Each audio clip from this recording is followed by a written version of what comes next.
Hey everyone, today I'm actually gonna be taking a request that I should have done a while ago. I know someone requested this, I can't remember exactly who, but it's been a while and I'm trying to get through these requests as fast as possible.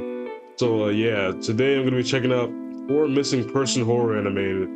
So yeah, this person wanted me to watch like animated horror stories or something. I think I may have glimpsed at a few in the past, but I guess I never really got like a full thing on them. But hey, I guess today we're about to change that. So hey, make sure to like, share, subscribe, and all that good stuff. Make sure to share this channel so we can hopefully get to 300 subscribers by the end of the year. And I mean, when I'm recording this, is the 14th of December. So hey, I guess fingers crossed. So hey, let's see what this is about. When I was just a kid, my father was diagnosed with schizophrenia, and it quickly became very severe.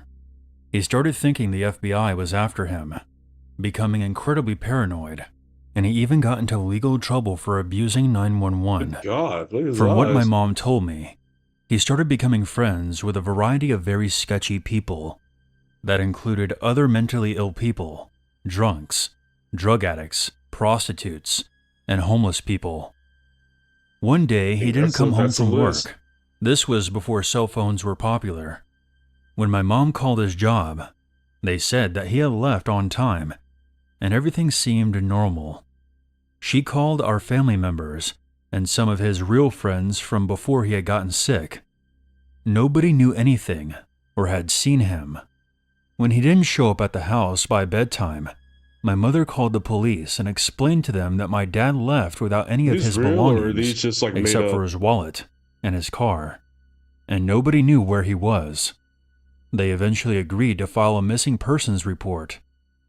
His car was eventually found abandoned outside of a shopping center 2 weeks later, in New Jersey, 200 miles away from our home in Maryland. Since then, there has been no activity on his credit cards. No family or friends have heard from him, and the detective dead? involved with his case suspected foul play. There were no developments in the case until 15 years later. I was attending college 6 hours away from my Well, hometown, this is a 15 years living later in a rented story. house off campus with a few of my friends. While I was at class one day, 2 disheveled-looking middle-aged men knocked on my Good door God. and, in a very polite tone, asked for me by my full name, saying that they had to talk to me and that they were No. friends with my dad.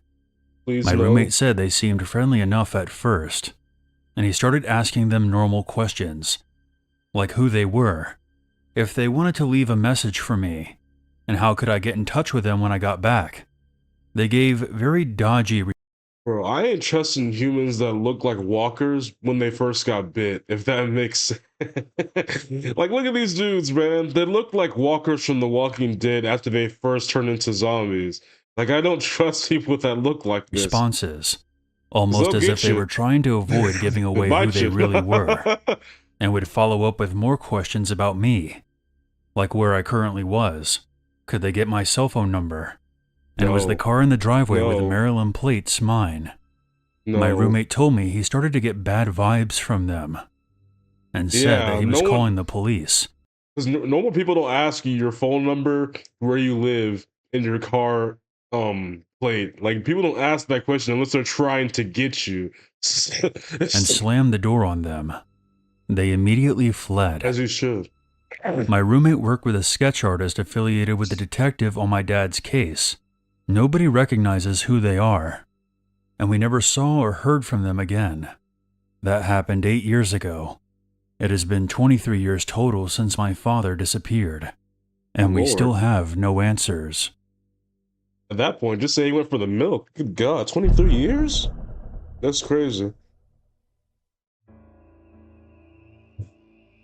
This is a story from my past.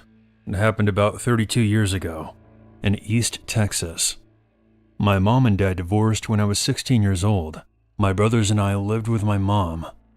My dad would visit us every once in a while, but not really on a consistent basis. Oh, this is He the was a next story. gambler, Okay. one of the reasons my parents split up, and tended to not come around when he was broke. Bro, why are all these stories surrounded by, like, freaking dads who left or whatever? Like so far, these past two stories have been about dads that are addicted to something and like aren't present in their lives. Is that like a common thing in society now? Just dads screwing up and leaving their But on the families. rare occasion that he had won big, How many he would stories are there? visit This thing's and like 40 spend money minutes on long. us, and then disappear again. Oh, never mind. Everything My else is just dad much said he longer. worked as a shuttle driver for a local hotel. He told my brothers and I that the job was just a front, His eye is about to and pop that out he of his actually daggone worked for sockets. Good organized God. crime, which he claimed owned the hotel. He said his real job was to drive out to various places in the area to pick up fugitives running from law enforcement and bring them back to the hotel to hide. My dad said that they would eventually move on, but that he didn't know the particulars about that. My dad was always a blowhard, always exaggerating or outright lying.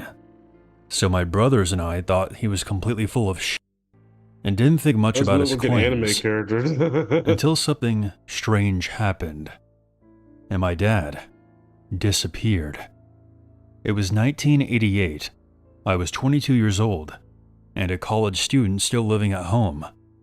I worked as a full-time disc jockey at a local radio station from 10 p.m. to 7 a.m. Hold on, who's talking My middle now? brother, Is it the who was son 19 or is it years the old, mom? rented out an apartment with his friend and worked at Dairy Queen. My youngest brother was only 9 and obviously still lived at home with my mom. One day, my never 19-year-old mind. brother called my mom and I was confused for a second, but nah, it's just the guy is like the narrator. So I'm guessing whoever story he's portraying is just always him voicing over it. Okay. I But and I'm like, asked who's us if we talking knew right where now? my dad was. He said that some men came to the Dairy Queen where he worked and asked him if he had seen his dad recently. He truthfully told them that he hadn't seen or heard from my dad in months, and that this was a regular thing, which was 100% accurate. My brother said these men didn't say who they were, but seemed satisfied, and left. He was wondering if these men or anyone else had called to talk to us and ask us about where Dad was. But the same thing was true for us. We also hadn't heard from him in months. The following day, my brother says the men returned to his work, and this time they had badges, claiming to be FBI agents. He says they were very aggressive and demanded that he tell him where my dad was. My brother kept insisting, truthfully, that he didn't know, and said Yeah, like the fact that you have FBI badges does not change the fact that I don't know what this man is. Like, bro left me, cuz. That's like someone coming up to you asking the dad that left you when you were a baby, where is your father? I don't know, bro. I didn't even know his name. Oh my the last he gosh. heard, he was working at a hotel as a shuttle driver. This experience upset him, and he called my mom and I again. My mother became very upset and called the hotel where my dad worked. The man Are she these real spoke to said stories my or are dad these had just made up for disappeared weeks ago the videos? and had no idea where he was. I mean, they don't sound too The unbelievable. I'm following just day, saying. my brother was at work when his roommate called and said that somebody had apparently been in their apartment. When his roommate got home, he found that the sliding glass door was open and the place had been ransacked, but that nothing appeared to be missing. Of course, when my brother received the news, he was very upset. He went to the apartment and found, in fact, that a few of his belongings were missing. But before we get into that, I should mention that my brother was a young father at this point in his life. The missing items were an address book, a teddy bear that he had bought for his son, and a photo of his son that he kept in his room. They were sending a message.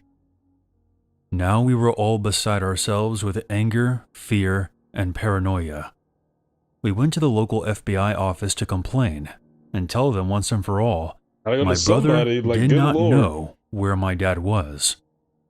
Well, as you might have guessed, the FBI claimed no knowledge of the event and told us that they were not looking into my father at all, and that none of their agents had contacted my brother. Furthermore, when my mother told them that my dad claimed to be working for organized crime, the FBI can neither confirm nor deny that the hotel had ties to the mafia, or if there was an ongoing investigation. My mom called the hotel again and told the manager that someone was looking for my dad and that they were terrorizing my brother, and flat out asked the guy if there was any truth to my dad's claim to be working for organized crime. The man laughed at her and said, "There's no such thing as the mafia." While we were trying to make sense of all these weird details, we kept wondering. Excuse me? There's no such thing as the mafia. Bro, where do you live at? What do you mean there's no such thing as the mafia? I mean, I don't know how prevalent it is nowadays compared to like how it was in like all them old-timey stuff. But like, what do you mean there's no such thing as the mafia? They're still very much alive. They still very much exist. So what do you mean? Wondering why my brother was the only one being harassed, and It's not not the my mafia, mother it's the or daggone me. cartel.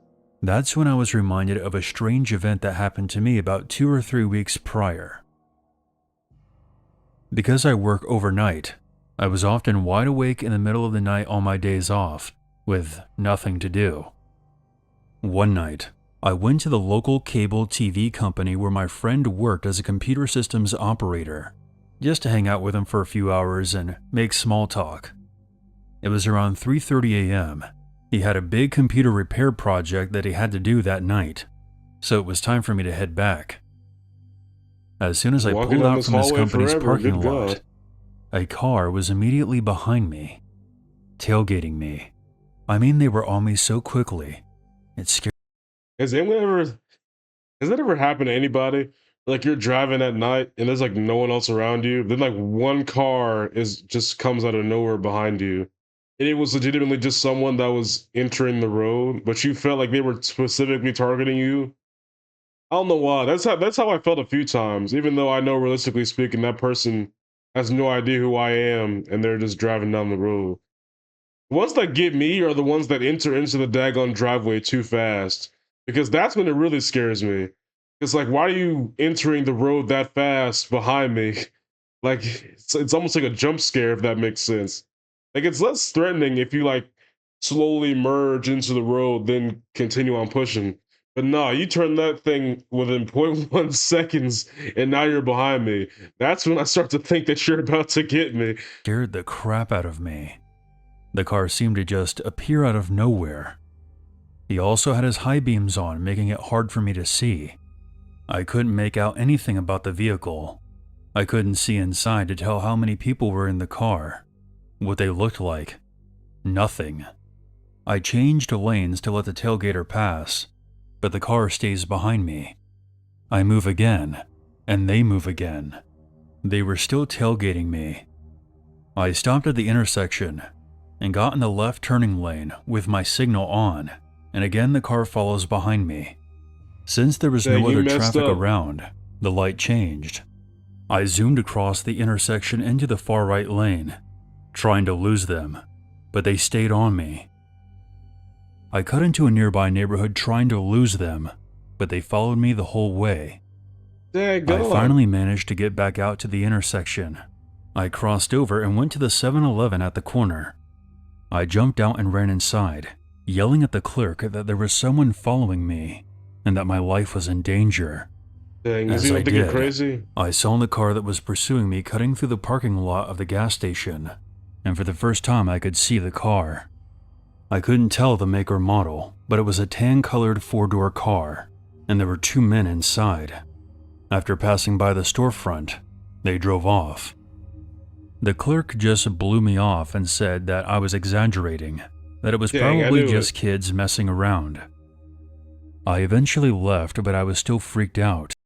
I mean, realistically speaking, what are the odds that it's actually someone behind you driving?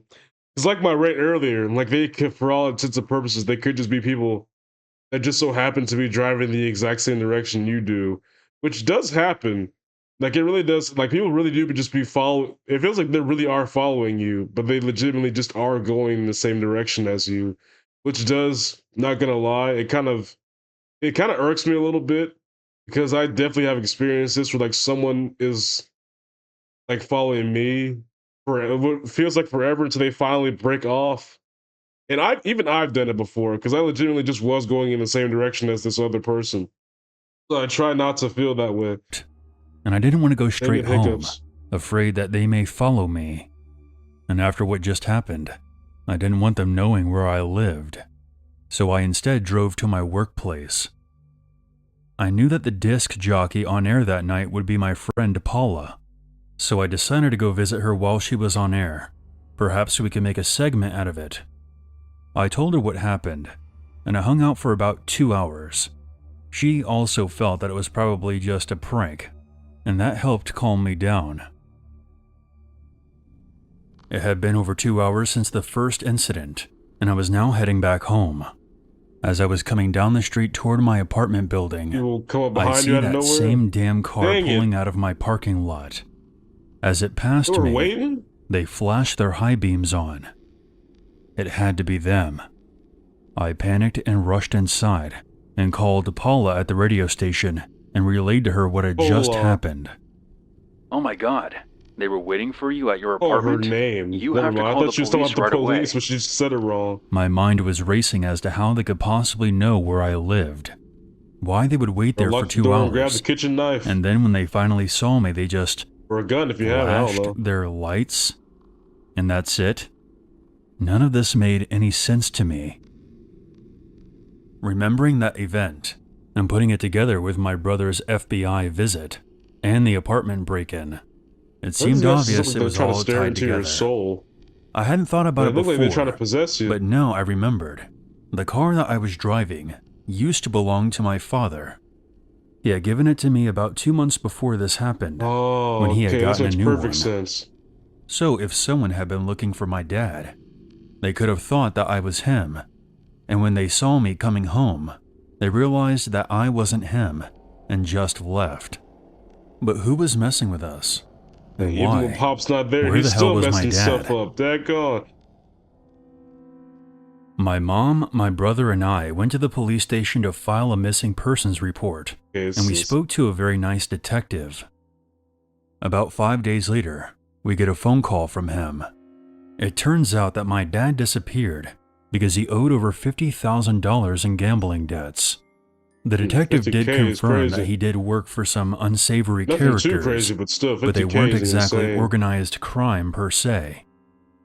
Like, how do you even gamble that much money away? Like, I feel like once you've already lost 1,000, you call it a day, right? Like, not even 1,000. I'm just saying. I mean, I get gambling addiction, all that, but how do you get 50K in the red? Like, you should have stopped at that once you lost 1,000, because obviously you ain't doing nothing good. Like, I don't care if you do. I don't care if there's a possibility I can come back. I don't want to risk that chance of even going deeper and deeper down. Like, I don't know, He had man. no idea if It my really dad is an was shuttling addiction, so I'm not trying fugitives to or speak not. too bad on people that The have it. I'm just detective saying. said that he was likely hiding There out really is a somewhere in problem out here. Nevada, and that he And had I hope spoken to whoever's him over going the through it right phone. now is He was alive getting and help for well, it. but If in they even hiding.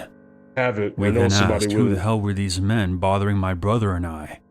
The detective explained it wasn't uncommon for bounty hunters or debt collectors to Bounty impersonate hunters? law enforcement and call and harass people. Why My do bounty hunters even exist? Like, they always feel like something that happens like the old Western days. I mean, that obviously can still exist. I'm just saying, does anyone know where like bounty hunters preside, or like mostly like are at? I mean, I don't know if they're in America, but they're definitely probably somewhere. I brother can't then name a asked place. how they managed to get into his Debt apartment. collectors, yes. The Bounty detective hunters, said I a don't even sliding know. glass door was pretty easy to open, It can and that they exist. I'm probably just stole saying. the Like, I don't address know. book I've never hoping heard to of find it my dad. in real They life. also took the teddy bear in pictures to scare my At least brother, not since I've been alive. which worked. I then asked the detective why the men only harassed my brother, and not my mom and I, except the one time.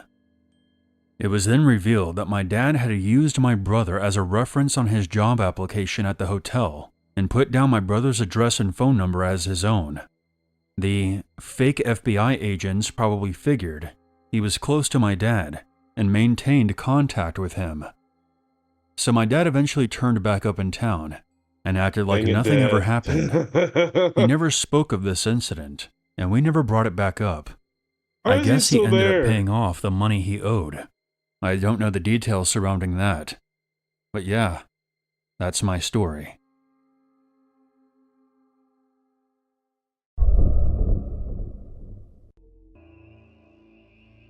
This happened a long time ago, before cell phones were prevalent.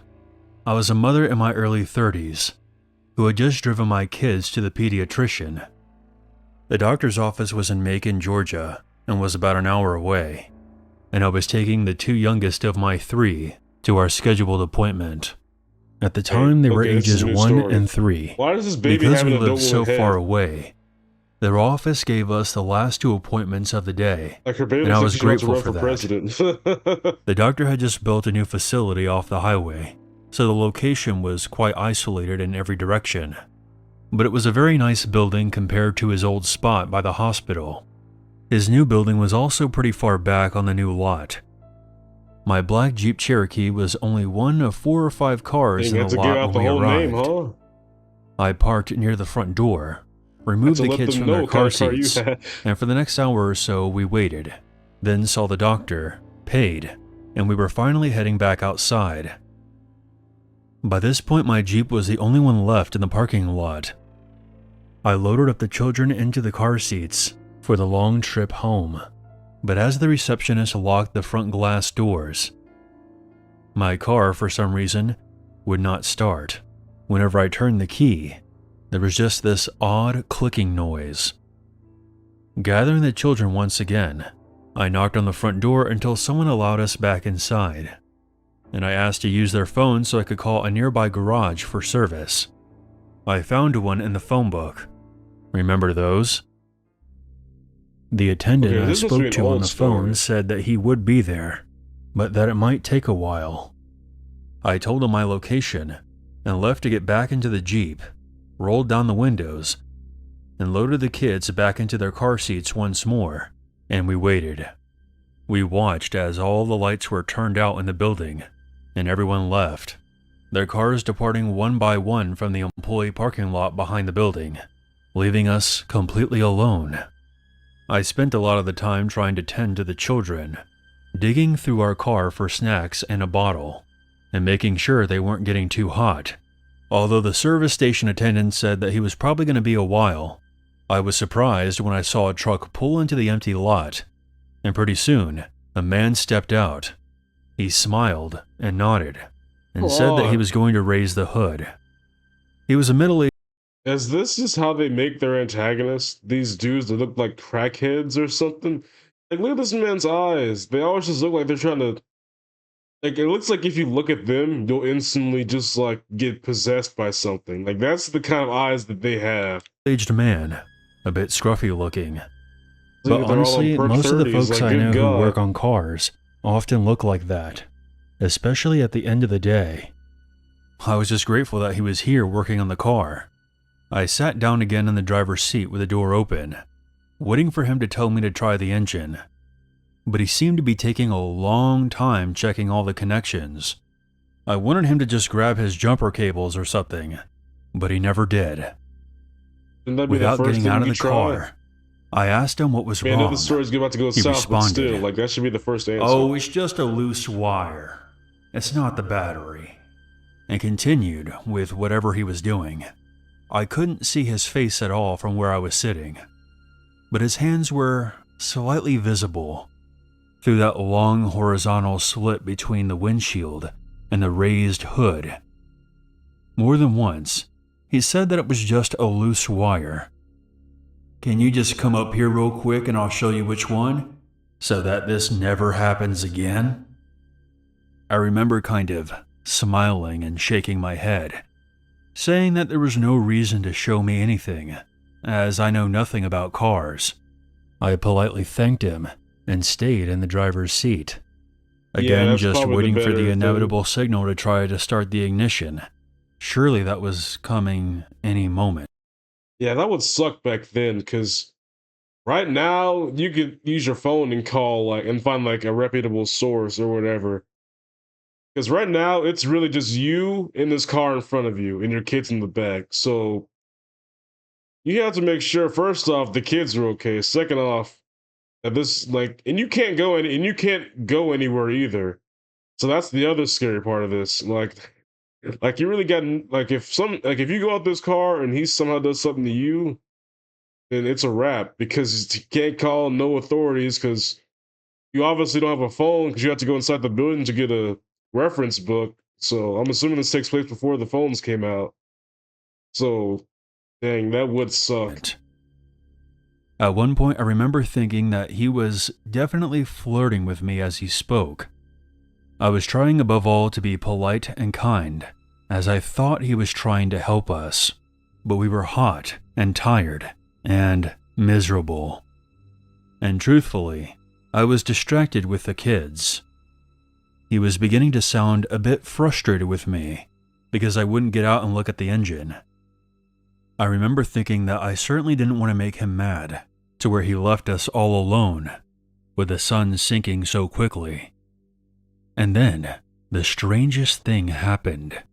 Another truck suddenly pulled into the parking lot, and as it did, the man suddenly slammed the hood shut, ran to his truck, and quickly drove away, without even saying goodbye. I was both confused and a bit anxious when he did this, because I didn't know who was arriving. I remember feeling a bit apprehensive that he had left me there all alone with my two little ones, completely defenseless. Why wouldn't he at least stay or speak to whoever just pulled up? That certainly seemed like the gentlemanly thing to do. I looked around and was very aware. Once again, there were no visible cars on the road, no homes or businesses nearby, and the sun was continuing to set. It was near dark. As this new, unmarked pickup truck pulled up next to me, I got out of the car once again. This time I was a bit more apprehensive. Upon exiting, the man immediately introduced himself. His name and voice seemed to match who I had spoken to. What I'm starting to learn now of these things is that people that have normal eyes are the good guys, and the ones that don't are the ones that you should be scared of. So since his eyes look normal, I know that he's the better guy, on the phone earlier. He actually called me by name and apologized for being so late. He then asked me who that man was who had just left. Relieved and unfazed, I just smiled back in surprise and told him, "Well, I don't know. I thought all this time he was you." We both laughed, and he grabbed his jumper cables, walked in front of my car, raised the hood, and began to work. I immediately sat back in the driver's seat once more, suddenly grateful that, with a bit of luck, the air conditioner will be blowing at full blast here shortly. While listening for the man to tell me to try the engine, I had my back completely turned as I was checking on the children. The man surprised me by suddenly coming near the driver's side door. He then said in a very concerned voice, "Ma'am, is this yours?" When I looked in his hands, he was holding a very long, dagger-like object that was about 1.5 feet in length. It appeared to be very old and covered in rust. On one end, it had these tiny circular finger holes, as if it was a mix between a sword and a pair of scissors. I remember being amazed, but not frightened.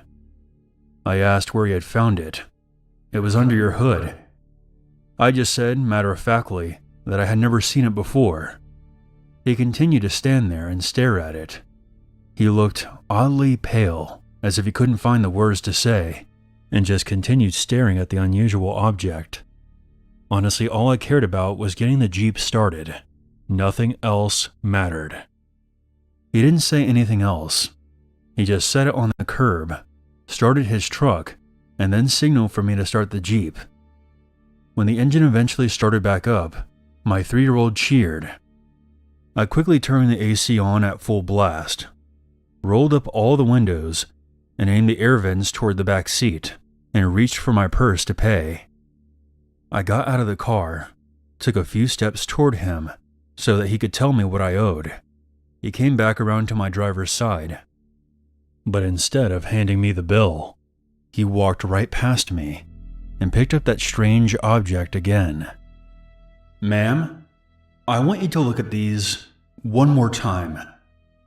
He held it out for a closer inspection, This time I moved a bit closer and really looked at it.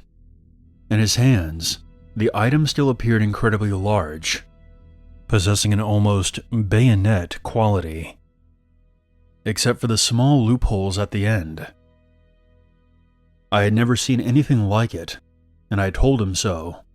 As he held it, he spoke quietly, as if desperately trying to make me understand something that was somehow still going over my head. These were not hidden in your engine, ma'am. They were sitting right on top, meaning that they had just been placed there. I shook my head and smiled. They're obviously very old and rusty. To which he pointed more closely and replied, "Yeah, but do you see how sharp it is? This blade looks like it has just been sharpened." When I looked down, I could see that he was right. The long dagger-like shape was unusual, but by far the oddest quality was just how sharp it appeared to be. The edges at the tip where the rust had been removed was shining. As I paid him, his final words to me were, "I don't know what was about to happen here, but I'm really glad I pulled up when I did." He quietly thanked me when taking the payment and told me that I probably needed to contact the police when I got home, and then asked me where I wanted him to place the dagger. I didn't even want to take it with me, but I opened the back window so he could place it in the trunk. Dang, and you done touched it. We left the lot together, him turning one way and me towards the other, heading down the small winding highway that led home, which was still an hour away. They'll notice the more long-standing fingerprints. The moment that we arrived home and the children were safely inside, I did in fact contact the police. Although the officer on the phone listened politely, he declined when I offered to bring in the scissor-like sword. I was told that they sounded like they were a pair of specialized surgical shears based on my description and measurements over the phone, which I found to be quite disturbing. I remember wondering how he would even know that. I tried my best not to touch any of the surfaces, hoping that someday they might be able to lift off prints or test it for DNA. But the story seemed to bore the officer. He didn't really seem interested at all. His attitude insinuated that there was no longer an emergency, and this phone call was no longer important.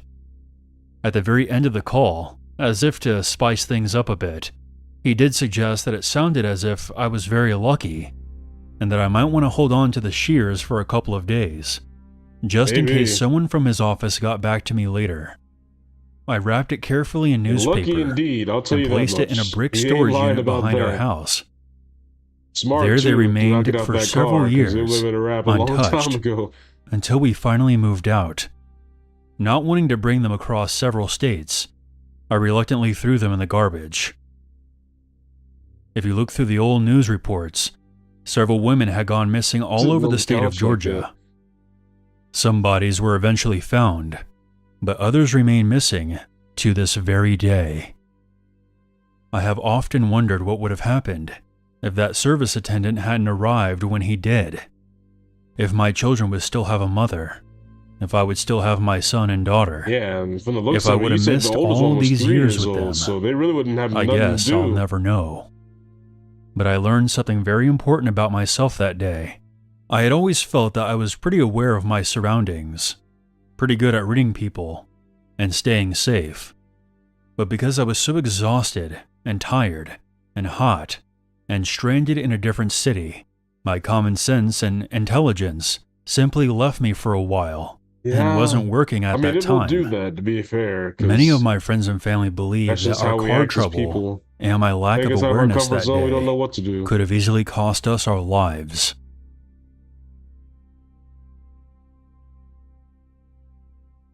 Yeah, and this dude.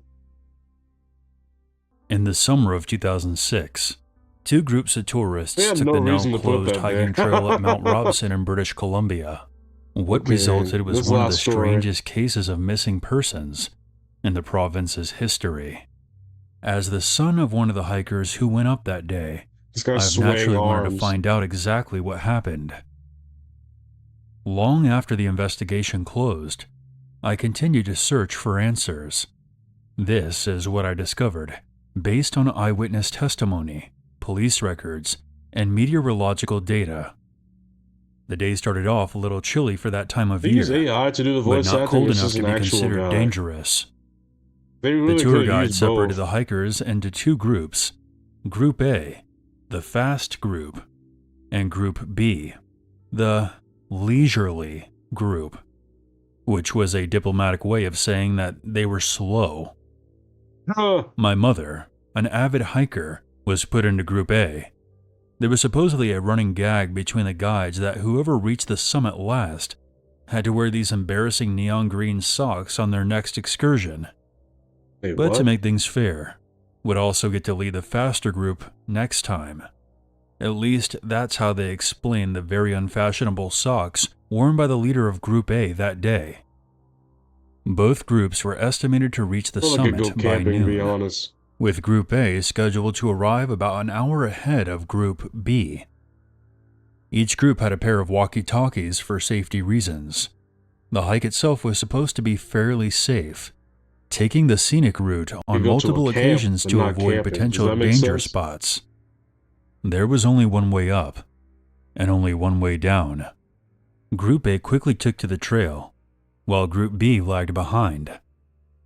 They made it about 2/3 of the way up when my mother slipped on a mossy rock and sprained her ankle. One of the guides got on the walkie-talkie and contacted Group B, who was carrying the first aid kit. At that point, Group B was a little under half an hour behind.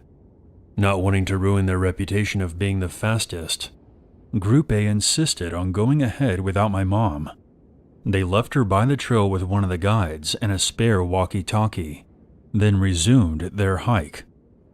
The temperature was getting much more comfortable by that point, so the guide and my mom didn't have to take any special measures to stay warm while they waited for Group B to catch up.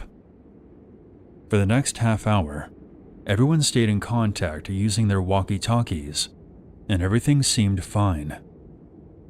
Group B eventually caught up to my mom. As they were tending to her ankle, they called ahead to Group A to check their progress.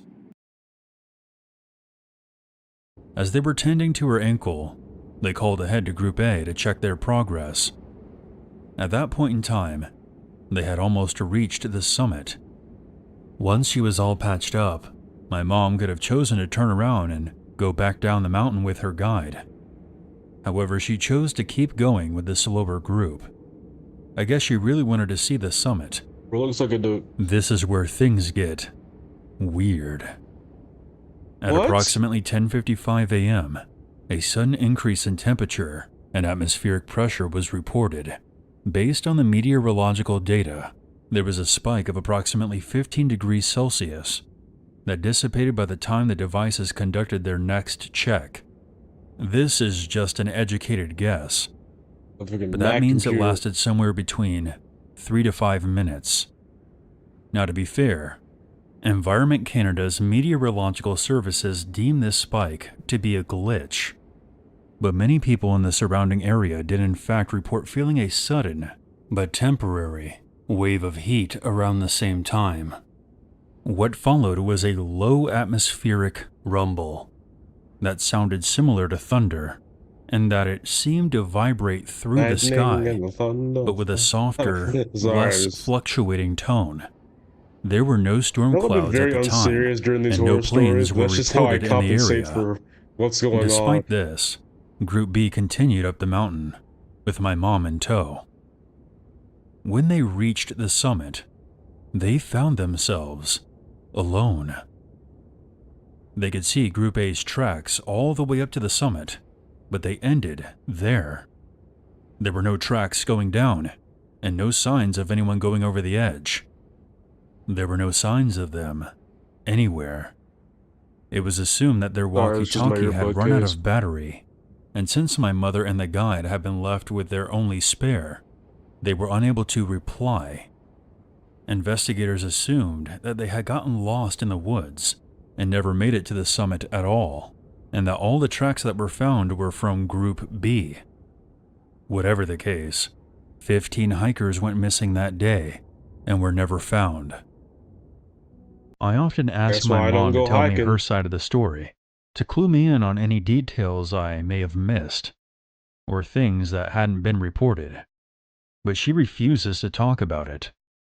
She'll either change the subject or stare off blankly into space until I The shut audio up, slightly changed in my which is ear. very abnormal for my mom. Sounds a bit muffled. There's only been one other thing that's ever solicited that kind of response out of her: the feet. In 2007, human feet, mostly left feet, started washing up on the shores of British Columbia. Wait, Nobody what? knows where they're from or who they belong to. Just Go feet ahead and brushing look up on into the it if you shore? want What to. in the world? It's one of those really bizarre, unsolved mysteries.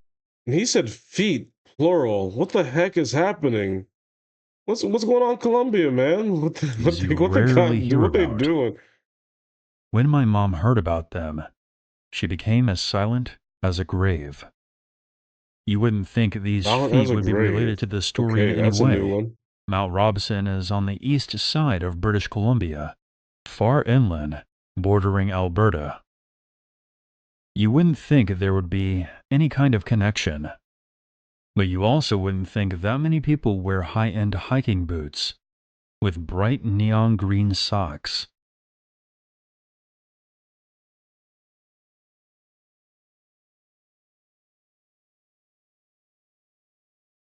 Did the thing just stop making sound altogether? What the heck? Oh, that was just the end. Hey, what's up, everybody? Sonic here. Oh, Lowbrow's sorry. moving. That's for a video way later on, but hey.